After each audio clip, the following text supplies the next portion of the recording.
کەمنینە و سەرکردە و شۆڕژێرانەی کورد کە بە درێژای خەباتی ڕزگاری خۆزی ڕۆژهەڵاتی کوردستان لە سەردەستی ڕژەمای یەک لە دوای یەکەکانی دەوڵەتانی داگیرکەری کوردستان شەهید کراون.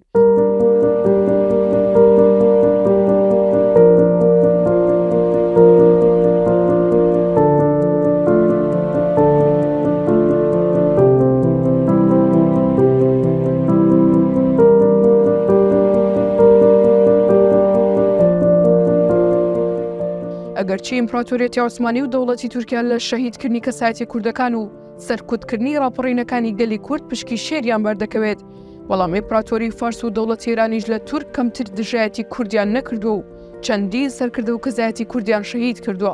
ئەمانەی خوارەوە بەشێکن لەو سەرکردە و شۆڕژگێڕانەی لەلایەن دەوڵەتی ئێرانەوە شەهید کراون. نەمر قازی محەممەد لایەکی ئایاری 1893 لە مەهاباد لەدایک بووە. قازی سیاسەتوان دادوەر و سەرۆککۆماری کوردستان بوو. ئەو یەکێک بووە لە کەسایەتی هەرە ناودارەکانی کورد کە ساڵی 1946 بە هاوکاری چەندین کەسی دیکە کۆماری کوردستانیان دامەزراند. دواڕوخانی کۆماری کوردستان لە 31 ئازاری 1947دا قازی محەممەد حوسێن لەگەڵ سەدری قازی و سەیفی قازی لەلایەن حکوومەتی پەهلەوی لە مەیدانی چوارچرای شاری مەهاباد لە سێدارە دران. جەوهەراغای شکاک براگەوری ئیسماعیل خانی شکاک. جەوهەراغا بەر لەوەی ئیسماعیل خان ببێتە سەرۆکوەزی شکاک و شۆڕش بەرپا بکات، وەک سەرۆکوەزی شکاکەکان دەناسرا و چەندین شەڕبانی لە دەور بوو.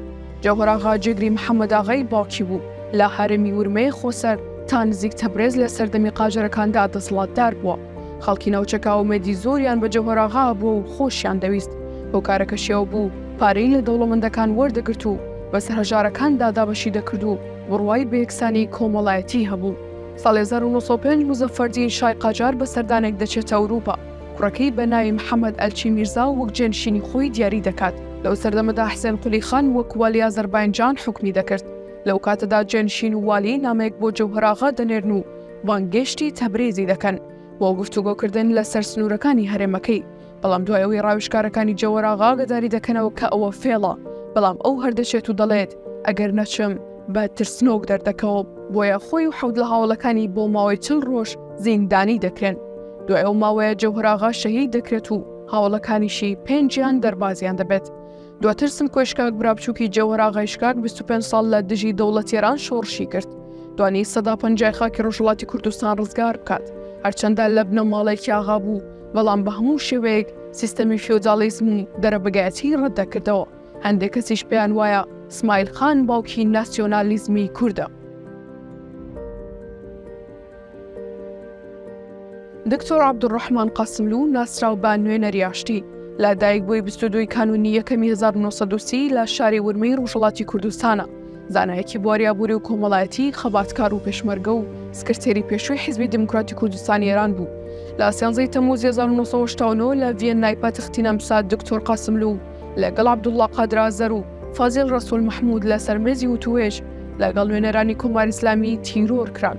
دکتۆر قاسملوو لە کاتێکدا تیرۆرکرا کە بۆ دۆزینەوەی ڕێگە چارەیەکی ئاشتیانە بۆ پرسی کورد لە ئێران و بۆ بەدەستهێنانی مافە سیاسی و نەتەوەیەکانی کورد لەم دیدارەدا ئامادە بوو. سەرڕای بەڵگە حاشاڵ نەگرەکانی کاتی تیرۆرکردنەکە، بەڵام وڵاتی نەمسا ڕێگەی بە پۆلیس و دەستگا حکومیەکانی خۆی نەدا لێکۆڵینەوە بە دوادەچوونەکانیان بە کۆتا بگەێنن.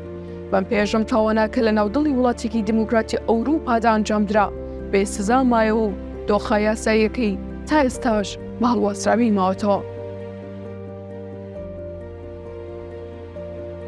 سادق شەرەفکەندی ساڵی 1930 لە شاری بووکانی ڕۆژهەڵاتی کوردستان لەدایک بووە. سیاسەتوانێکی کورد، خاوەن پلەی دکتۆرا بووە لە کیمیادا. سکرتێری پێشووی حیزبی دموکراتی کوردستانی ئێران بوو لە نێوان ساڵانی 1969 تا ساڵی 1992. لە حەڤەی ئەلولی ساڵی 1992 لە چێشخانەی میکۆنۆس لە بەرلینی پایتەختی ئەڵمانیا لە کاتی بەشداریکردنی لە کۆبوونەوەیەکی گروپەکانی دژ بە کۆماری ئیسلامی ئێران تیرۆر کرا. ئەگەرچی کاربەدەستانی کۆماری ئیسلامی ڕەتی دەکەنەوە لەلایەن ئەوانەوە تیرۆر کرابێ، بەڵام دواتر دادگایەک لە شاری بەرلین دوای شیکردنەوەی ڕووداوەکانی کارەساتی میکۆنۆس نێردراوەکانی کۆماری ئیسلامی ئێرانی بە تاوانبار ناساند لەو کارەدا. عەلی خامنەیی ڕێبەری کۆماری ئیسلامی ئێران و ئەکبەر هاشمی ڕەفسەنجانی سەرۆک کۆماری ئەو کاتی ئێران و عەلی فەلاحیان وەزیری ئیتلاعاتی ئەو کات بۆ دادگا بانگێشت کران. لە دادگاکەشدا وەزارەتی ئیتلاعات بە تاوانباری تیرۆرکردنی سادق شەرەفکەندی ناسێنرا. مامۆستا ئەحمەدی موفتیزادە. ئەحمەدی موفتیزادە ساڵی 1922 لە سنا لەدایک بووە. زانای ئاینی، ئیسلامناس، شاعیر و چالاکوانێکی کوردی ڕۆژهەڵاتی کوردستان بوو. مامۆستا ئەحمەد لەلایەن کۆماری ئیسلامی دەستگیر دەکرێ و پاش 10 ساڵ لە بەندکردنی بە دۆخێکی خراپی تەندروستیەوە ئازاد دەکرێت.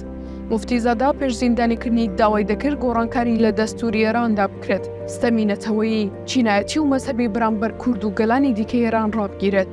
دوای 3 مانگمانەوە لە نەخۆشخانە لە تارانی پایتەختی ئێران کۆچی دوایی دەکات و تەرمەکەی دەگەڕێنەوە سنە و لە تەپەی شێخ حەمە باقر بە خاکی دەسپێرن.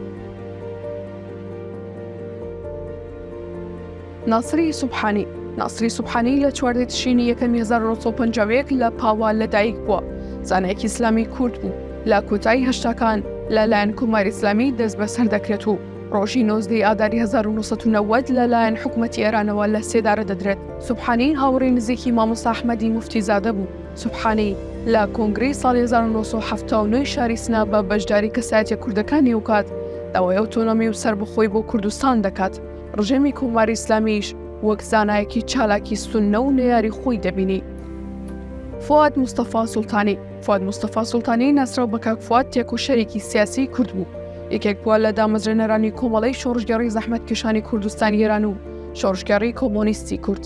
کاک فواد ساڵی 1970 بەدەستی هێزەکانی کۆماری ئیسلامی ئێران لە شەڕێکی چەکداریدا شەهید دەکرێت. ئێران لە ساڵی 1970 بەدواوە 540 هێرشوکردەوەی دژ بە پەنابەرانی سیاسی و ڕخنەگرانی کورد لە وڵاتانی دەرەوە ئەنجام داوە، بەهۆی ئەوەی کە لە زۆربەی زۆریان ڕوبەڕووی لێپرسینەوە و سزا نەبوونەتەوە بەردەوام بوون لە ئەنجامدانی ئەو تاوانانە. 379 حاڵەت لەلایەن ڕژێمی ئێرانەوە لە باشووری کوردستان ئەنجام دراوە. 30 حاڵەت لە عێراق، 30 حاڵەت لە پاکستان، 28 لە تورکیا، 13 حاڵەت لە فەڕەنسا و 9 حاڵەت لە ئەفغانستان و 51 حاڵەتی دیکەش لە وڵاتانی ئەڵمانیا، نەمسا، سویسرا، بەریتانیا، سوید، هۆڵاند، ئەمریکا، ئیمارات، تاجیکستان، تەنزانیا، ئازەربایجان، هەندستان، فلیپین، پۆڵەندا، ئیسپانیا و چەندین وڵاتی دیکە ئەنجام دراون. لەو 540 حاڵەتە 397 حاڵەتیان تیرۆر بوو و ئەوانی دیکەش ڕفاندن.